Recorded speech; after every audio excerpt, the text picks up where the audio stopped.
a collective since its founding, so this is my 25th year, but because it's a collective, the next generation is already at the table and going to take over all of this wonderful work. And I'm going to move into more of an advocacy role, and some of the things that I'm going to be talking about tonight or today are some of the things that I'm going into. So my talk, which I thought was just 5 minutes, but okay. It probably would be over time. So that was really great information in the front, so I'm glad it went over. I'm going to be talking about space and dreaming, and I think it's very appropriate because that's what CAST has embraced, and starting out with Thais Workham and all of that artist dreaming and all of that work is continuing. So on the space end, what we are really trying to get out there in people's consciousness, if everyone will walk away thinking about this term, cultural infrastructure, and especially with all the infrastructure dollars that are available, but what is cultural infrastructure? The way we're defining it is these are cultural centers, community cultural centers, and I think that's an odd concept here because in the US, they're not as prevalent as they are everywhere else. We've made multiple trips to Mexico, and there's a cultural center in every single neighborhood. Everyone knows what it is and why it's there and its role. So I'm trying to get it the same way that we think about essential infrastructure in neighborhoods. People can list those, and they're often listed: housing, schools, parks, libraries. I'm just trying to get cultural spaces on that list. I think if we're on that list, then they'll be treated the same way those essential places are, as essential infrastructure. And I also want to give, again, Thais is the one who introduced me to this concept of cultural infrastructure. I'm not sure if that's the way she defined it, but that's the way we're defining it now in cultural centers, and especially in Oakland, which is rich. If we're not rich in anything else, we're rich in cultural spaces. Intertribal Friendship House, Oakland Asian Cultural Center, the Malanga, the BAM House, East Side, the Black Cultural Zone, the Fruitvale Plaza. These are all spaces that we are defining as cultural infrastructure, and we're taking that concept of infrastructure to climate infrastructure and civic infrastructure, and linking all of those. So around climate infrastructure, my neighbor Tay is here. We applied for state funding for Eastside Cultural Center and then a smaller in the neighborhood space as a resiliency hub, because we knew people come to us looking for things. We especially found this out during COVID. Folks were coming looking for resources, answers, everything. We and the other cultural hubs and even the smaller neighborhood spaces are places where people have trusted relationships.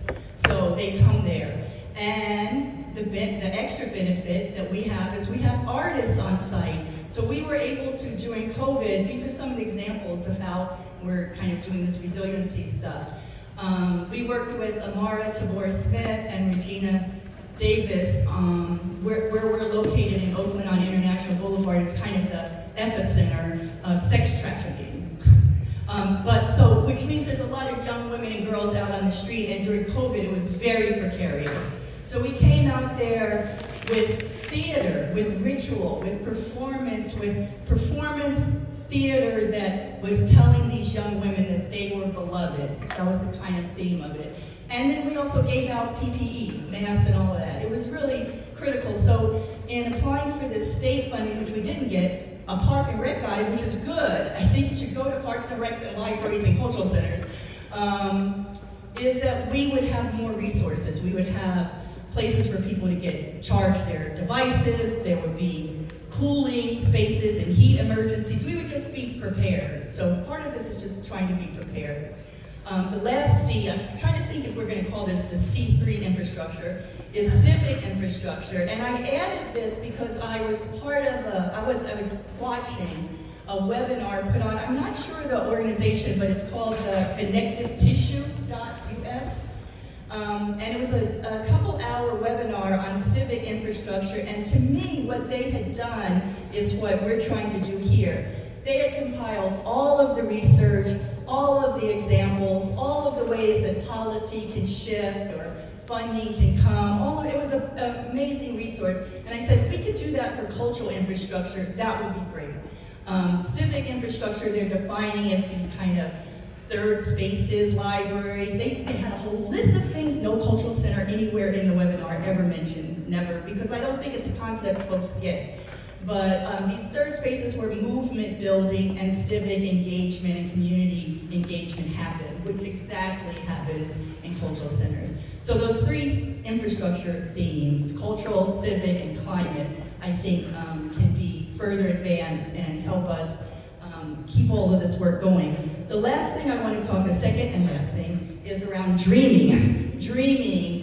And I wrote that down and I said, you know, it's almost like dreaming is a privilege, you know, and that when the first person that spoke talked about people don't have the luxury of thinking about the future, which is so sad, so sad. So artists, thank God for artists, are keeping that dreaming and that thinking about the future alive. We went through a really amazing process with Chaos called Artist Dreaming, where our staff collective got, it was during COVID, so it was all on Zoom, but they got to imagine a new space, an outdoor public plaza.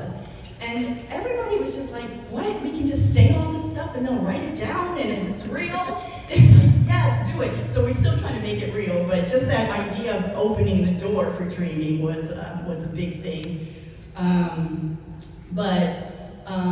There's a couple of other ways that artists are connected to climate work that we've done. These are just examples. One is Dr. Ayodele Nzinga over there in the audience, and I didn't bring the book up, but did a partnership with, is it the Department of Forestry? It's the City of Oakland Trees. And she was the poet in residence, and it was like taking these concepts. We did the same thing with West Oakland Environmental Indicators Project, taking all this data and these concepts and having another way to articulate it, using poetry, using murals, using theater, using dance.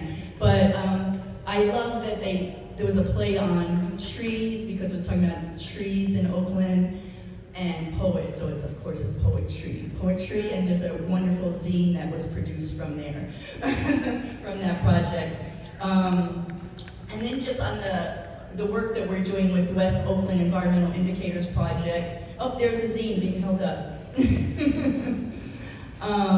Huge amounts of data around environmental justice, around air pollution, sea level rise, all the climate stuff, and they are partnering with us. And we submitted a grant proposal to the EPA with all the words we're not supposed to use around equity and climate and green and all that. But to have the artists be the generators of popular education. That was the way we talked about it, and just these different ways that we can articulate all of the work that's going on. And these are different ways too that we can look at the systemic issues, you know, and Eastside has this vast archives of movement work, of cultural and political organizing, and you can see, you know, so you can see that there's systemic things and there's things that are being done to us. So the other thing that we've been doing is working, this is more around the civic infrastructure work, working with the other organizations in Oakland, the other cultural spaces, that we called ourselves Deeply Rooted. There's a nice website, deeplyrooted510.org, and we got a City of Oakland contract to be at the table as the city writes their general plan, Oakland 2045, the plan for Oakland 2045. So we were able to engage artists, constituencies that come to all of our cultural centers in like putting together this blueprint. And it was the thing that attracted me, and I want to say this just because of the LA fires and New Orleans, it was like, we're going to decide evacuation routes. You know, that's going to be laid out. And it's like, you know what, that didn't go so well in Louisiana. Now we're seeing it didn't go so well in Altadena. So the folks that are going to be most impacted are not at those design tables, you know, not at those initial policy making tables. So that's what we're tempted to do with the Oakland General Plan. There was something that just left my mind about. Oh, also I just want to give credit to Roberto Bedoya and the cultural strategists in government, and really thinking about how to place dreamers and artists at the policy-making tables, not just artists and residents are important, but just where the decisions are being made to have that kind of forethought and thinking and dreaming at those tables. So that was it. Thank you very much.